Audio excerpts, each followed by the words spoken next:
Hi, I'm Julie Marie, and I'm excited to bring to you another one of my great recipes. Tonight I'm making a spicy curry. I've got a hot pan heating up, and I'm going to add a tablespoon of cumin seeds. If you haven't worked with these before, they are the great starting point of any good curry. And we're going to put them in a dry, hot pan, and they're going to start to pop. And when they start to pop, they release the oils, and that's where we get all the flavor. There's no oil in this curry recipe. It's not very traditional, but it's a cleaned up, vegan, low-fat version of a curry. So we're making this super heart healthy. Okay, I don't know if you can hear them, but they're starting to pop. They start to move around a little bit in the pan. It smells wonderful. They're releasing all the oil from the seed. That's what's going to give this dish some great flavor. So before they burn, you want to add 3 cups of vegetable broth. I have an organic vegetable broth. You can see how hot this pan is. And that vegetable broth will cool them off before they start to burn.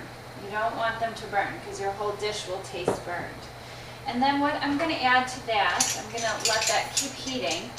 And I'm going to add 2 cloves of garlic. These are large cloves. I'm using my garlic press. You could finely dice this if you don't have a garlic press. It's a great kitchen tool to pick up. You can find it for under $10. And I'm just going to turn this down a little bit. And then I'm going to add about a teaspoon of grated fresh ginger. I've peeled this ginger root. And any remaining ginger, you want to put it in either a baggie or a glass dish or a Tupperware, whatever you prefer, and put it in the freezer. And it'll keep for you there nicely, because if you leave it out on the counter, it'll just shrivel up. So I always keep my ginger in the freezer. So it's going to give it a nice warm flavor. If you don't have any ginger, still make this dish. It'll still be great without it. And then I want you to add 3 tablespoons of curry powder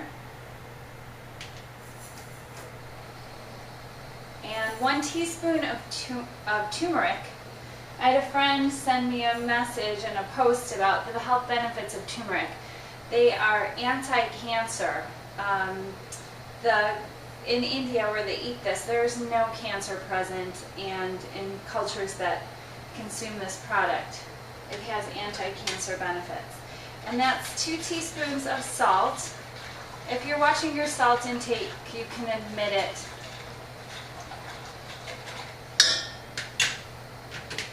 And then what we're going to add to that is 1 whole onion sliced. I have a sweet Vidalia onion. You could use any kind of onion that you have on hand. You just want a nice large one. And then I also have 2 large potatoes diced, kind of a large dice. And we're going to bring this to a boil to cook these potatoes down and these onions. You can see this is getting a nice golden color from the turmeric and from the curry powder. The curry powder already includes turmeric, so you don't have to add it. It's not so much a flavor reason that I added it. I just added it to up the benefits of eating turmeric. We added the potatoes and the onions, and we're going to add the heat, the spice to the curry. This is optional. If you don't like spicy food at all, don't bother with this. But I'm going to add 1 Thai pepper or 1 jalapeno pepper. If you want to cool it down and still want the flavor of the pepper, use the jalapeno, but take the seeds and the white ribbing out. That'll help cool it down. I put it in the food processor, or you could use a mini chopper, or you could practice your knife skills. This will help with getting a really fine dice so that you don't bite into a big piece of jalapeno or chili, Thai chili.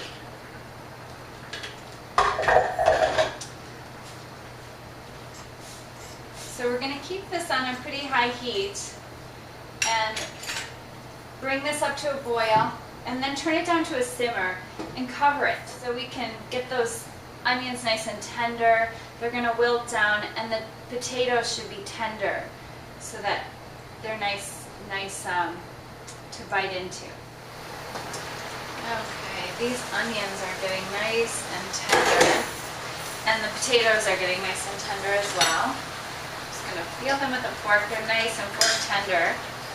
Looks beautiful. It smells wonderful. And what I'm gonna add to this is I cooked and jarred my own beans, which I have a cooking video on plantpurity.com. Check it out for cooking your own organic dried beans. It's super simple and easy. Or you could use a can of chickpeas, a 15-ounce can. Drain them, rinse them, and add them to your dish.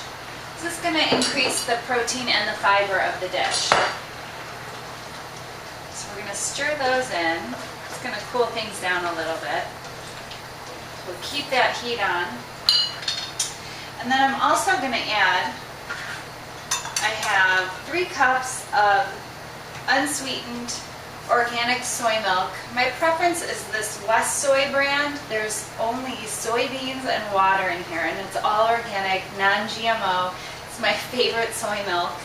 It's the only soy milk that you should be using. A lot of the other ones, they have carrageenan and all these additives in them. I don't eat any food additives or preservatives in anything that I make. It's not necessary. And those products are out there. You just have to read labels and search for them, unfortunately. But I hope I can make it easier for you to eat this way. Cleaner, the better. So I'm adding 3 tablespoons of organic cornstarch. You can find this at your local health food store, Whole Foods, or Fruitful Yield. It's non-GMO cornstarch. It's made from non-genetically modified corn. So, and organic. So you're going to add that to your soy milk. And this is what's going to thicken up our curry. What I'm doing here is I'm eliminating the traditional cream, yogurt, or coconut milk. So I'm going to add this to our dish, and I'm going to whisk. And this is going to thicken and give us a nice creamy curry.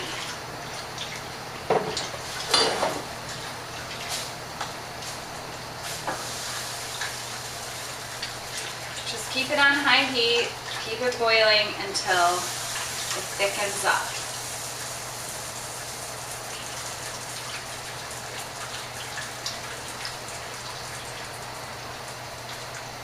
This curry, what you could add to it, I'm going to add green peas to it today. You could add green beans. You could eliminate the potatoes altogether. I've been trying to incorporate more potatoes into my diet because of their fiber benefits and their protein content and their energy that they're supplying me. I'm eating a lot more carbohydrates nowadays that I've eliminated the fats out of my diet, the unnecessary fats like olive oil, canola oil, corn oils, grapeseed oil, all of these things I was including in my vegan diet for the past 7 years. And since I've eliminated these oils, I'm noticing a change in my body, and I'm noticing that I can eat more hearty foods like pastas and brown rice and potatoes more often, more frequently, and I'm still managing to lose weight or maintain my weight. So this is thickening up beautifully. Hopefully you can see the sauce is getting almost too thick to whisk. It's gorgeous. We've eliminated a huge amount of fat grams not putting coconut milk in there. And I'm going to add an entire bag of frozen peas. You could add spinach, baby spinach, or like I said, green beans would be great in here. Actually, I'm going to use a spoon. This looks so good. You could add green peppers, red bell peppers. Any vegetables that you have on hand would be delicious in this dish. I'm keeping it really simple so that you can replicate this with some freezer items as well as some potatoes. This is very inexpensive. Potatoes, onions, and soy milk and vegetable broth. And this would serve a really great dinner party or a large family. So I'm just going to heat that through until those peas heat up. It's pretty much ready to go. I'm going to take a taste of the sauce to see if I need to add any any salt. The seasoning should be spot on.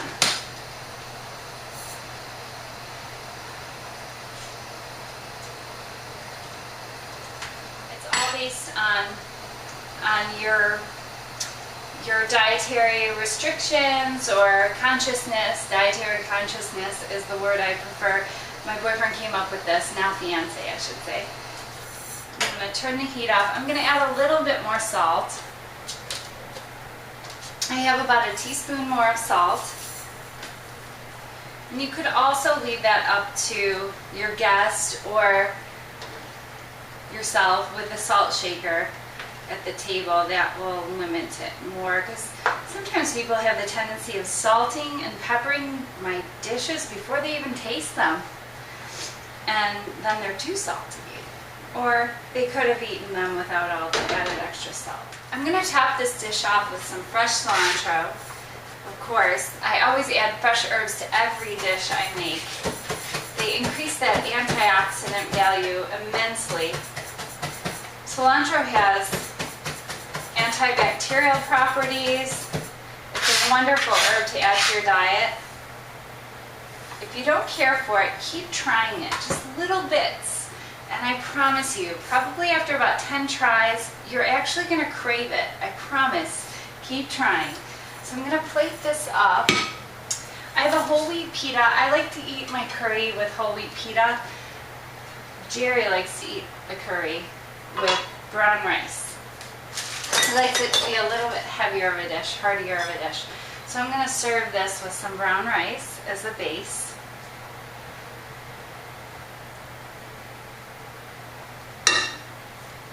And, oh, it looks so delicious. Serve this right on top. And this meal is so healthy, so low fat, so full of all the nutrients that your body could possibly need, protein and antioxidants. And we're going to top this with some cilantro. I can't wait to try it. Oh, and I want to thank my friend Yoni for writing into the plantpurity.com page, the Facebook page, and mentioning turmeric. He sent me a post about turmeric and its wonderful health benefits. This is what inspired this dish. So if you have any ideas or any questions, please let me know on Plant Purity's Facebook page or send me a message through plantpurity.com. I'd love to help you out. And this looks delicious, so I'm going to taste it.